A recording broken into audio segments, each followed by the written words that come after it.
hope this works. Okay, so we driving. What's up, everybody? If this is your first time to the channel, you probably won't want to subscribe because this is the only video I think I have about drones. On the other hand, if you already subscribed to me, then you probably won't want to watch this video because it's only about drones.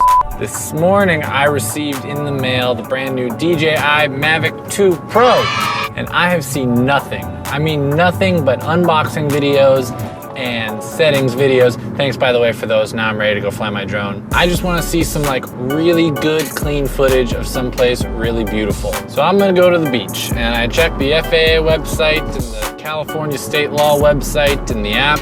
They all say that there's just one little sliver that is outside of the range of airports in LA. So that's where we're gonna go and capture some footage.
All right, guys, so I don't know about you, but that footage looks pretty amazing to me. I mean, was me who shot it.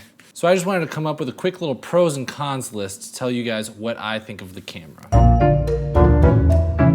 Okay, pros. You can obviously see there's a way better image quality than the previous one. We got better dynamic range. That 10-bit color though. Also, it's a way bigger tax write-off than the previous one. I now have bragging rights and can say I own a Hasselblad camera. The number 2 is bigger than the number 1. So this new version has the ability to tilt the camera about 30 degrees up, which is perfect because it kind of negates the need for taking the drone up anyways. You can just point the camera up there like you would if you were standing on the ground. And lastly, this one lasts for 31 minutes instead of 27 minutes, which means you'll have the sound of a weed whacker in the air for 4 extra minutes. But the deal breaker for me is definitely the color. I mean, come on, what were they thinking? A slightly different gray? So with all that said, I hope you guys enjoyed this video. We will get right back to boudoir videos next week. And until then,